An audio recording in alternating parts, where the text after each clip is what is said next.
This is The Corner Series, a McGuireWoods series exploring business and legal issues prevalent in today's private equity industry. Tune in with McGuireWoods partner Geoff Cockrell as he and specialists share real-world insight to help enhance your knowledge. Thank you for joining another episode of The Corner Series. I'm your host, Geoff Cockrell, a partner at McGuireWoods. Here at The Corner Series, we try to bring together deal makers and thought leaders at the intersection of healthcare and private equity across a host of different sectors and a host of different viewpoints. Today, I'm thrilled to be joined by Ryan Torresan. Ryan is the Chief Marketing Officer at Peak Dental Services. Ryan, if you could kind of introduce yourself and Peak, that would be great, and then we'll jump into some questions. Yeah, my name is Ryan Torresan, Chief Marketing Officer for Peak Dental Services. We're about 60 plus offices in the states of Colorado and Texas. Handle all services from general dentistry to orthodontics, all the way to oral surgery and all on fours. Myself, I've been in the dental industry DSO space for about 14 years, 4 different DSOs during that time frame as well. So Ryan, from a marketing perspective, what are some of the main topics that come into play from your perspective? Yeah, the common question amongst every dental group is always, hey, how can we get new patients and how can we be more efficient at it? Everyone wants to either grow it or everybody's struggling with it a little bit. And then the hot topic right now is, hey, how's AI fitting in there? And, whether it be within my Peak or when other dental groups talk to me, that's always the question of we're really good at generating a cost per lead, but they're not getting on the schedule for some reason or they're not showing up. So really it's over the last year, I've really just kind of noticed a shift from as much as we do as marketers try to bring them through the door, we got to work more closely with operations to say, great, we're not just responsible for scheduling them, but let's actually get them to show up. And how can we work together to figure that out?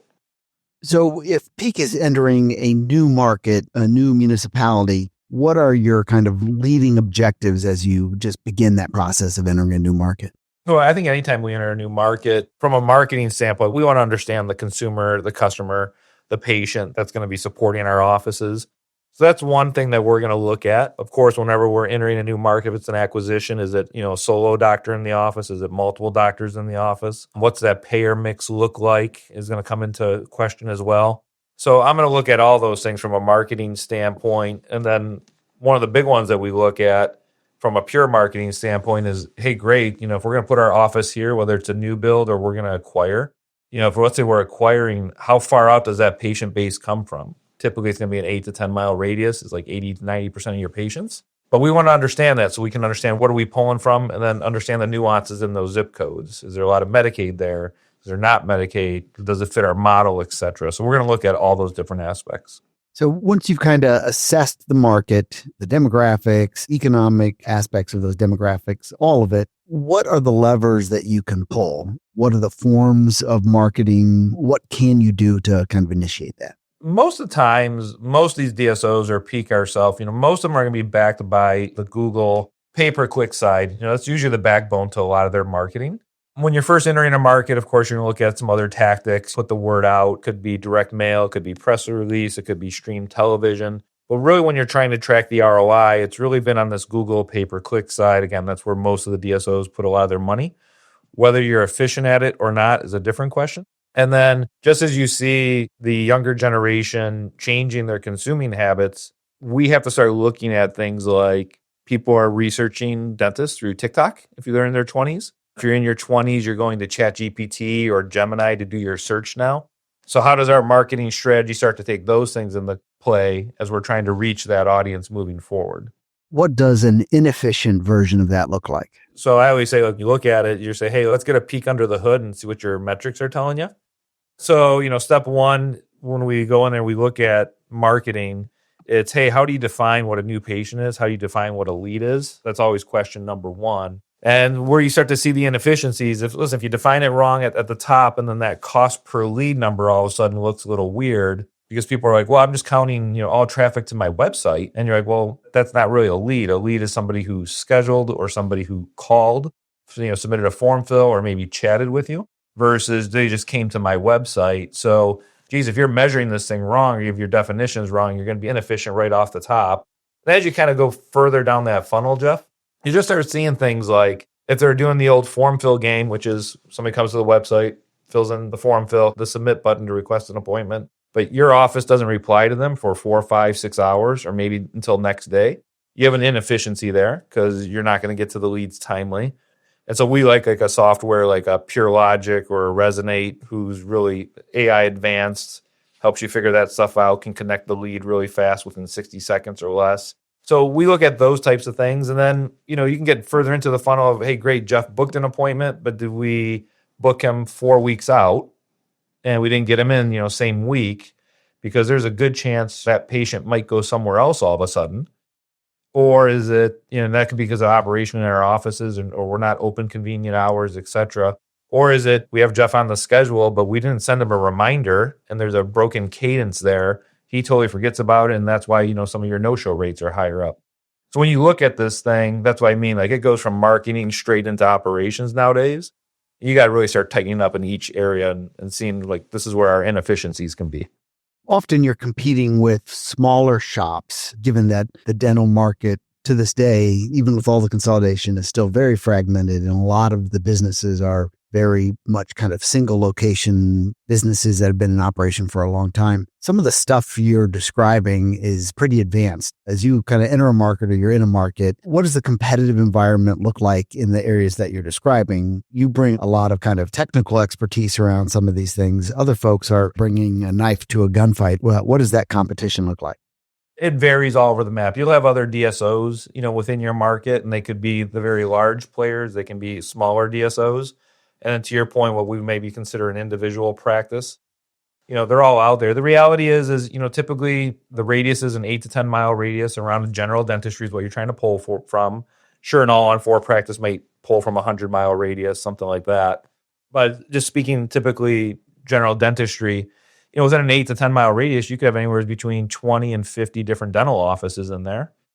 Now, if you're a small town, you might be one of 3 players. Of course, that changes things. But either way, whether you're that small town or you're in that market where there's 25 players all, competing for that consumer, that patient, it's going to be, one, how do they find you? So typically, if you're taking insurances, you got to be in the insurance directories. But I think it's changed a lot in the last 10 years where you got to be top of mind and people got to be able to find you. So kind of the comment I made earlier about TikTok, social media, just people knowing that, hey, I'm a dental office. I'm open Monday through Friday. Maybe I have some late hours.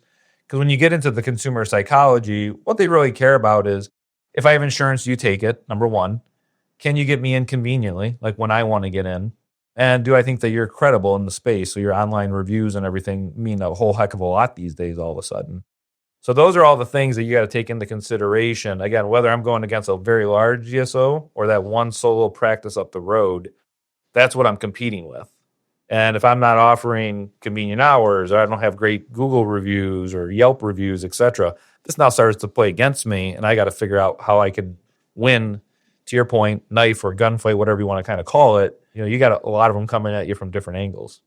What is the impact of density in a market? How does that kind of change the tactics that you have or the success that you're able to achieve? How significant is density? You mean density from us having, like as a group, having a lot of practices in the market? Correct. Yeah. So if you have density in the market, so you kind of get over like 5, 6, 7 locations, then you can start to set up a nice referral base from your own network.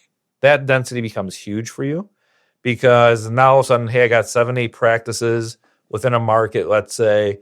Now I can stand up an orthodontist. Now I can put the oral surgeon in the market. And I can essentially build my own referral network if I operate my offices really smartly and say, hey, we have a pediatric office here, age 7 or, slightly above, should be seeing the orthodontist. Let's refer them straight in. Comes back to, again, schedules and columns and making sure the patient can get in there. But yeah, once you have that density model, that makes building your referral network a lot easier. And then I'm less dependent on external referrals because all my referrals are coming internally. And I want my doctors to get to know each other. I want them to get comfortable with each other. If I'm commonly branded, I can promote that as a marketer. Hey, we have 15 locations here in Jacksonville, Florida. We have orthodontists, et cetera. If you're not commonly branded, you can't really go to the market with that full message. So it's more of a neighborhood play. But I can say, hey, good news is I have this great office up the road. He or she is the perfect orthodontist. Let me make sure you can get in there today. But it really, that referral network becomes huge. And If you're commonly branded, you get some economies of scale when it comes to marketing.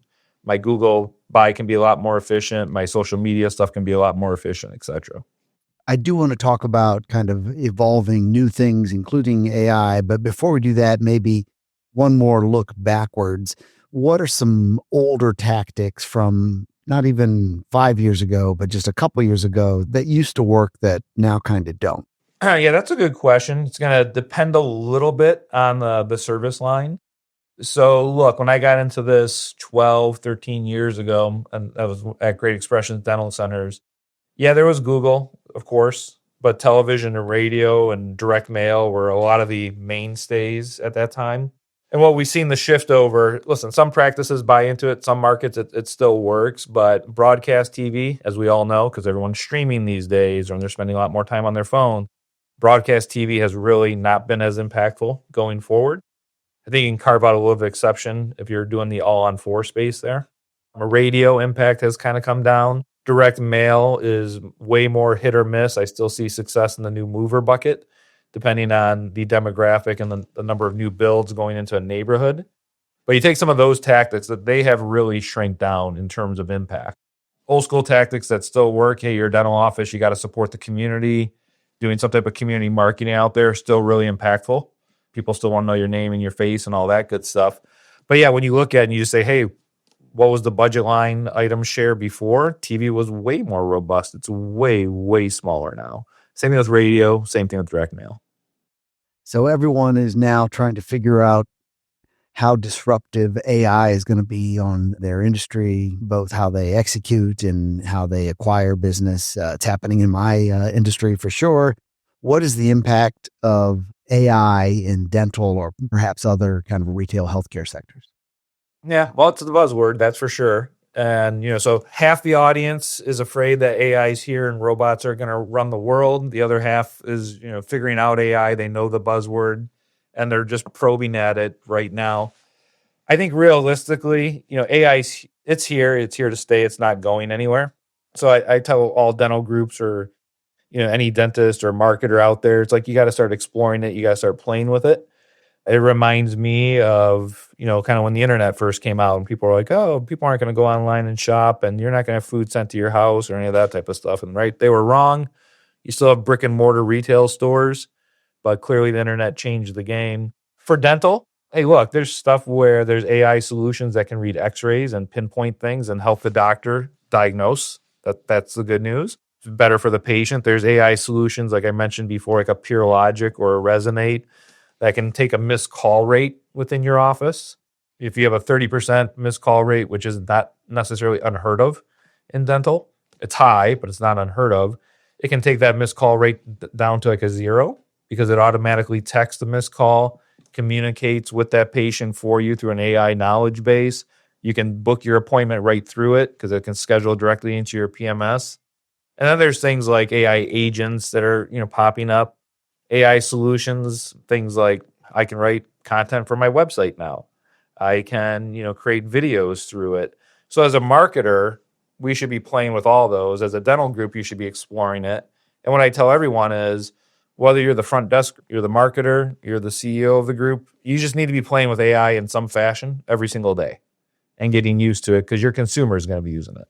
One of the things when I think about kind of AI's influence in business is whether or not those solutions are going to favor the larger established groups, meaning the folks that have a little bit of scale, a little bit more money to invest in some of these new evolving technologies, or will AI be a leveler that kind of takes away that advantage and gives all the tools to smaller participants? So do you think that the evolution of AI is going to favor the large or favor the small? I think it's a leveler, and I think it favors, the small. So, when you look at it, a lot of times, right, it's going to come down to, hey, geez, what's your marketing budget? What can you afford to do? And there's some more robust tools out there, but I can go get an AI SEO tool, whether I'm a huge player or a small player, spend $1,000 a year and figure out my SEO, play around with it. Maybe I was a dental group that couldn't afford SEO before because it was $2,000-$3,000 per location. maybe I'm just a one-off office and I couldn't afford it before. But now all of a sudden for $1,000 a year and a little sweat equity, if you will, I can play around with this and figure it out. And maybe it's 80% of the SEO I would have got had I bought it on my own 5 years ago. But it's way better. So I think it brings a lot more things into fold. At the end of the day, I think it helps everybody. I just think it's going to come down to how smart are you when you play around with it and interact it within your group. So Ryan, one additional kind of aspect of the evolution of AI, we talked a little bit about it from a marketing perspective. Can you speak a little to how AI can also bridge sometimes a large divide between the marketing apparatus and the operations and execution side? Yeah, it's a great question. Realistically, I think AI, what it's exposing, and as we look at structures of departments and groups and how marketing helps support operations, that straight line that was there before where there's more of a marketing handoff to operations, I think that line goes away. And I call the concept MOPS. It's marketing and operations together. And as a marketer, if you want to be successful in marketing, I think going forward, you're going to have to really start getting an operations mindset and partnering really strong with them going forward. And what I mean by that is if you take a look at a marketing department, let's say 10 years ago in a dental group, we would have things like, hey, I'd maybe have a graphic designer down the hallway. It might have somebody else, that just writes content down the hallway, have an analyst down the hallway, and they all, fit within marketing. And our goal is really to drive cost per lead and make sure that technically people got scheduled. And that was kind of like the handoff and you were done. Now, all of a sudden you can say, well, my marketing manager or coordinator can write the content through AI. Maybe I don't need that copywriter down the hallway. So we can limit some roles, but where are we going to want to start focusing our marketing in? What is every boardroom asking about right now? What's cost per lead? What's cost per shown? What's the treatment acceptance rate? Guys, how can we make this whole funnel more efficient? And as a marketer, and the reason why I say it's a MOPS concept, as a marketer, you have to start answering those questions. You have to start figuring out, getting into, is my office running 2 columns or are they running 3 or 4 columns? What's the availability look like? There is a hygienist shortage generally in the industry. How's that impacting capacity? Because as a marketer, if I have 5 offices that don't have the capacity, can't take anything on, maybe I should shift my funds for the next month, boil them down a little bit, but shift them to an office that has more funds available. But now I'm getting into scheduling, things like that. Or like when we mentioned AI software, scheduling directly into the practice management software. I, as a marketer, now need to know the schedule of the office and reserve out slots so that the AI can read directly into it. So I think marketing and operations are definitely going to start blending together and working way closer together. Yeah. And another kind of evolution in that is like you read a lot about the big AI solutions, whether that's Claude or other tools that can do amazing things. But the real evolution to me is as the products get much more tailored to actual business processes, as they wheel around and start looking at what the actual operational pain points are and build AI solutions around that, it's going to be transformative and continue to evolve. Yeah, it's going to be huge. Like you said, when you look at it, I haven't sat in one board meeting in the last 5 years where somebody's asked me about impressions. Like how many impressions did you get as a marketer? That doesn't come up. Everyone's focused on kind of like what you said is, hey, what's the pain point? How can we resolve that pain point? And like you said, I think AI just helps expose a lot of that and figures out the solutions, gives us, the business people, the intel, and then we can act on that. And it's going to come down to how well do we execute it. Right. And it'll be interesting to see how that plays out in a competitive environment because all of these kind of marketing tools don't really expand the dental market. It just informs how you compete for it. So as the competitive environment continues to change, it'll be interesting to see how that plays out. Yeah, I agree. That's why I always say, like, if you bucket yourself as a pure marketer, like, hey, I'm a branding specialist and, that type of stuff, I think that kind of fades away. I think if you want to have success in marketing, if that's what we want to call it, it's really marketing and operations working together. And then, as much as I can give somebody a tool, you still have to have a smart human being, smart people down the hallway that can take this information, layer it in with the strategy, build it, correctly, et cetera. Like, I don't think AI can, one day just run everything in a dental office. You're still going to need people to figure this out. If I go back to kind of like when I was popping out of college and the internet was around a little bit, there used to be a person who used to deliver the mail down the hallway at the ad agency and would literally hand you your paycheck on the Fridays. Generally those roles don't exist anymore. And so I just think AI starts shifting things like that. Certain roles will go away, and how the business operates and functions is going to become way more intriguing. And then what I always kind of leave with, if you take right now, like just video content, we can create video content from a central location. Don't have to necessarily do the shoot live, and you can save a bunch of money. But I can probably, and we've been playing around with it, you can create AI people. Now, how do you know whether they're real or fake? How does that play into healthcare going forward? Is it a fake patient that's all of a sudden doing it? Is it a fake doctor on screen? How does the blockchain come into, to be able to start proofing videos and content like that? That I think starts to become huge, because I think you'll see the fraudsters try to get in there. How do you block it out? But then how do you always establish credibility with, like, this is a real thing. Like, we are real people. We're doing real services here. It's going to be a brave new world. Well, Ryan, thank you for spending a few minutes with me. This has been a ton of fun. Great. Thank you. I totally appreciate it, Geoff. Thanks for having me on. Thank you for joining us on this installment of the Corner Series. To learn more about today's discussion, please email host Geoff Cockrell at gcockrell@McGuireWoods.com. We look forward to hearing from you. This series was recorded and is being made available by McGuireWoods for informational purposes only. By accessing this series, you acknowledge that McGuireWoods makes no warranty, guarantee, or representation as to the accuracy or sufficiency of the information featured in this installment. The views, information, or opinions expressed are solely those of the individuals involved and do not necessarily reflect those of McGuireWoods. This series should not be used as a substitute for competent legal advice from a licensed professional attorney in your state and should not be construed as an offer to make or consider any investment or course of action.